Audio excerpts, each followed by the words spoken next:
बेटा पिछली क्लास किसी कारणवश टेक्निकल समस्याओं के चलते रुक गई थी और ये टू कमोडिटी केस का ही अगला पार्ट है, ठीक है।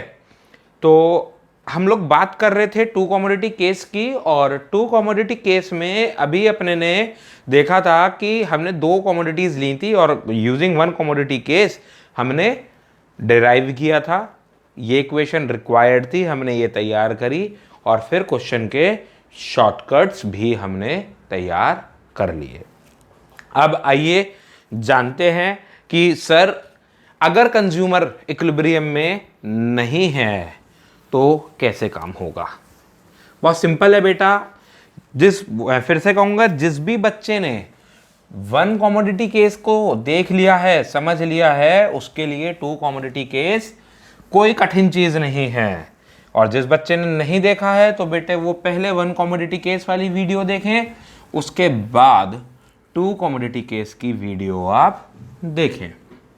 ठीक बेटे, चलिए आते हैं। अब बात करेंगे कि अगर कंज्यूमर इक्विलिब्रियम में नहीं है तो कैसे होगा। समझिएगा, हमें चाहिए कि mu(x) upon px is equals to mu(y) upon py is equals to mu(m). अब बेटे क्या हो सकता है कि यहां पर कंडीशंस कुछ इस प्रकार की बने कि sir mu(x) divided by px ज़्यादा है mu(y) अपॉन py से। ठीक है, अभी ये समझने के लिए ना हम एक काम करते हैं, मान के चलते हैं कि ये mu(m) की कंडीशन नहीं दी है। देखो, अगर हमने इन दोनों को इक्वल प्रूव कर लिया और उसके बाद ये इक्वल आ जाए mu(m) के तो हो ही जाएगा। ठीक, ये दोनों इक्वल हैं और वो mu(m) के बराबर नहीं है तो अगेन कस्टमर इक्विलिब्रियम में नहीं है। ये दोनों ही अगर इक्वल नहीं है तो भी कस्टमर इक्विलिब्रियम में नहीं है। ठीक है, तो एक कंडीशन तो ये है, ये इक्विलिब्रियम की कंडीशन है। अब इक्विलिब्रियम ना होने की पहली कंडीशन है mu(x) upon px is more than mu(y) upon py, और दूसरी कंडीशन बनेगी कि mu(x) upon px is less then mu(y) upon py। दूसरी कंडीशन ये बनेगी। तो बेटे समझते हैं कि इस कंडीशन में कंज्यूमर को क्या करना है। mu(x) अपॉन px ज़्यादा है किससे, mu(y) अपॉन py से। जब ये ज़्यादा है तो क्या करें, कैसे कस्टमर को इक्विलिब्रियम में लाएं, कैसे कंज्यूमर का इक्विलिब्रियम फाइंड आउट करें। तो बेटे इसके लिए आपको करना है apply law of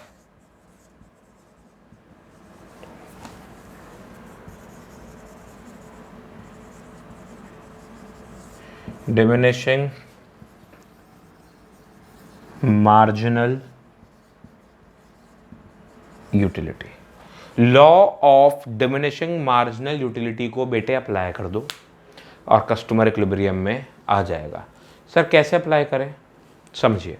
law of diminishing marginal utility ने कहा था कि साहब जब भी एक कस्टमर किसी भी यूनिट की, मतलब किसी भी कमोडिटी की स्टैंडर्ड यूनिट्स को ज़्यादा से ज़्यादा कंज्यूम करता है तो उससे मिलने वाला मार्जिनल यूटिलिटी रिड्यूस होता है।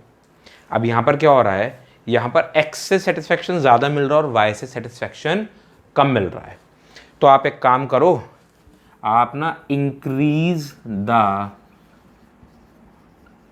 कंजप्शन ऑफ x का कंजप्शन आप बढ़ाओ तो law of diminishing marginal utility लगेगा बेटा।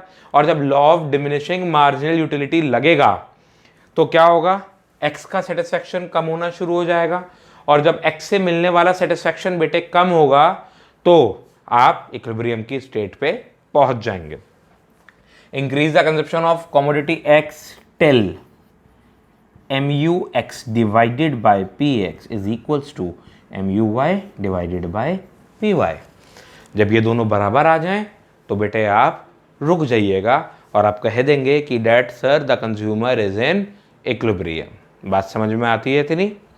चलिए अब दूसरा केस समझ लीजिए कि अगर MUX divided by PX is less than MUY upon PY, तब क्या होगा? तो बेटे अब भी आप law of diminishing marginal utility ही लगाएंगे, और अब की बार आपको क्या करना है? Increase the consumption of Y। अब की बार Y का कंजप्शन बढ़ा दीजिए। कब तक? Till MUX divided by PX is equals to MUY divided by PY।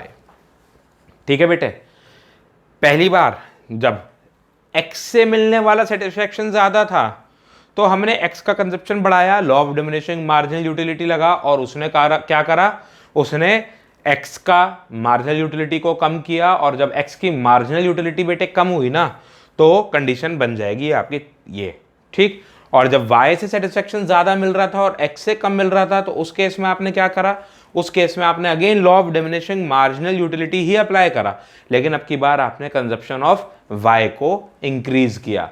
और जब आपने कंजप्शन ऑफ Y को इंक्रीज किया बेटे, तो आपने कब तक उसको इंक्रीज करना है? आपको उसको तब तक इंक्रीज करना है जब तक MUX upon PX is equals to MUY upon PY ना हो जाए।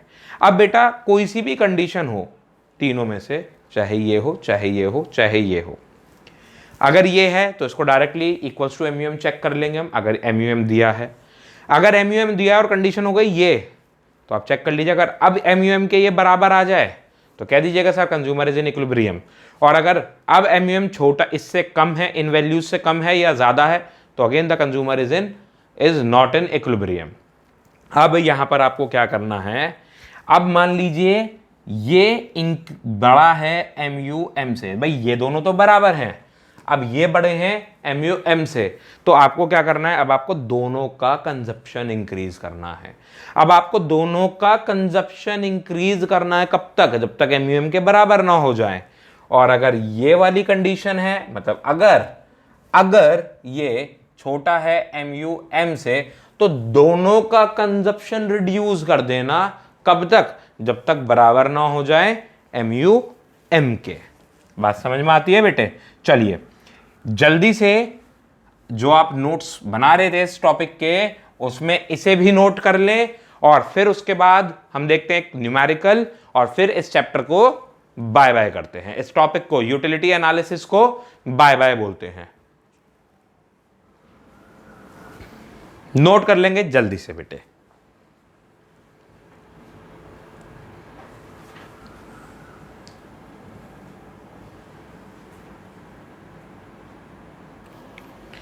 तो बेटा देखिए, ये आपके सामने एक न्यूमेरिकल लिखा है, जिसमें ऊपर देखिए राइट साइड पे दो चीज़ें गिवन हैं कि कस्टमर की जो इनकम है वो 88 रुपीज़ है बेटे। देखिए 88 रुपीज़ इनकम है कस्टमर की, और क्वेश्चन ने माना है कि PX is equals to PY है, जो कि 8 रुपये के बराबर है।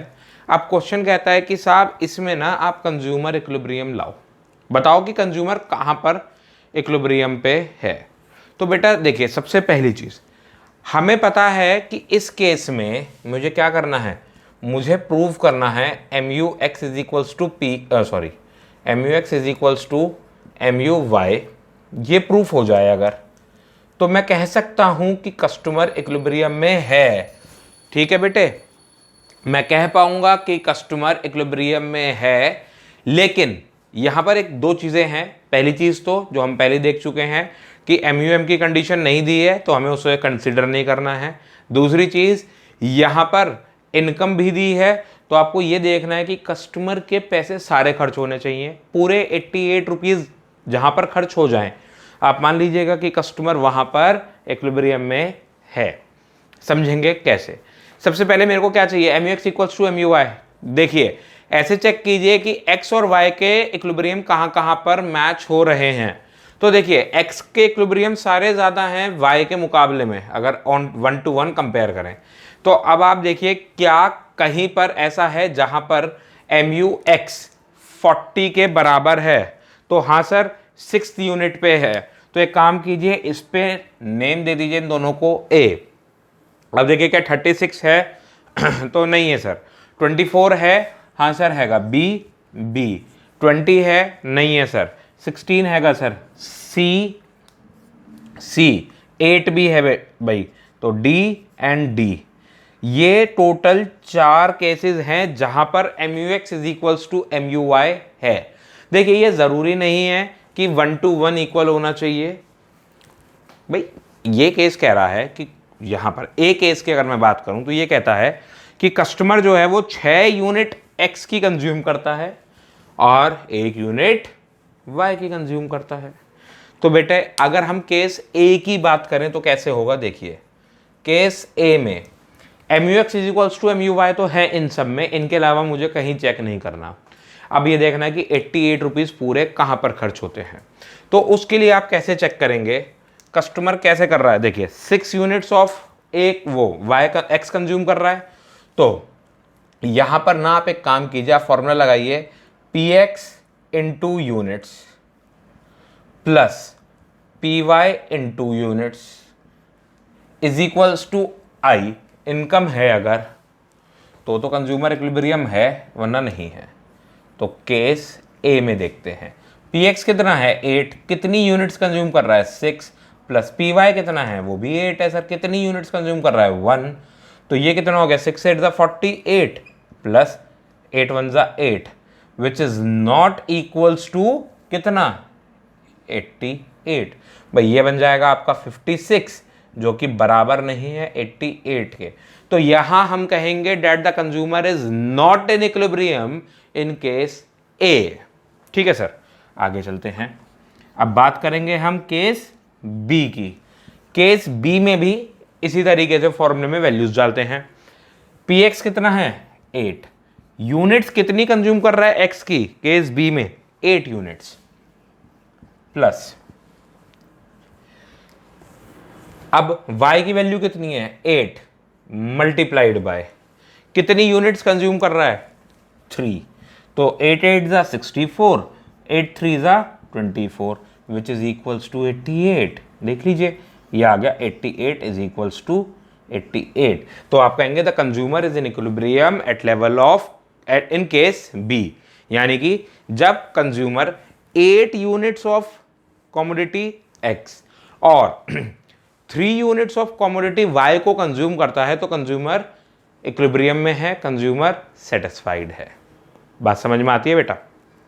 ठीक, अब आगे ना आपको देखिए एग्जामिनेशन में तो चेक करना पड़ेगा, C और D सब करके दिखाना पड़ेगा, लेकिन इतना समझ लीजिए कि केवल एक ही पॉइंट पर ये इक्वल आएंगे, C और D पे, मतलब जिस पे भी इक्वल आ जाएंगे, उसके अलावा किसी और पे बहुत रेयर चांसेस होते हैं कि वो इक्वल आए।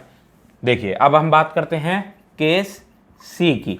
तो यहां पर 8 इंटू 9 यूनिट्स को कंज्यूम कर रहा है, प्लस 8 इंटू कितनी यूनिट्स हैं 5। कभी भी ऐसे नहीं आएंगे ये इक्वल, क्योंकि देखिए अब इस केस के बाद ऑब्वियस सी बात है कि अगला केस जब आएगा तो उसमें ज्यादा कंजप्शन होगा। तो हमेशा जब भी आप इक्विलिब्रियम में आ जाएंगे उसके बाद जब भी आप चेक करेंगे तो आप पाएंगे कि आप जितनी आपकी इनकम है उससे ज्यादा आप खर्चा कर रहे हैं, वो जो कि पॉसिबल नहीं है। तो देख लीजिए ये हो गया 72 plus 8 5 40 again which is not equals to 88। ये कितना बन गया, देखिए ये बन गया आपका 112, अगेन 88 से ज्यादा हो गया। ठीक, अब केस डी चेक कर लीजिए। 8 इंटू 10 प्लस 8 इंटू 7। ठीक, तो 80 plus 56 which is not equals to 88. This is 136 not equals to 88. तो हम कहेंगे that the consumer is in equilibrium in case B when the consumer is consuming 8 units of commodity X and 3 units of commodity Y. Note कर लीजिए, और बेटा इसी के साथ हमारा यूटिलिटी एनालिसिस खत्म होता है।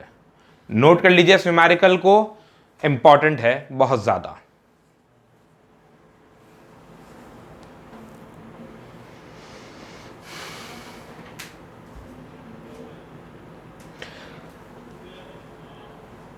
चलिए बेटा, बाय बाय, टेक केयर। मिलते हैं आपसे अगली क्लास में। और अगली यूनिट में, मतलब अगली क्लास में, हम लोग शुरू करेंगे इसी यूनिट का दूसरा टॉपिक जिसका नाम होगा इनडिफरेंस कर्व एनालिसिस। मिलते हैं आपसे इनडिफरेंस कर्व एनालिसिस की क्लास के साथ। तब तक बाय बाय, टेक केयर।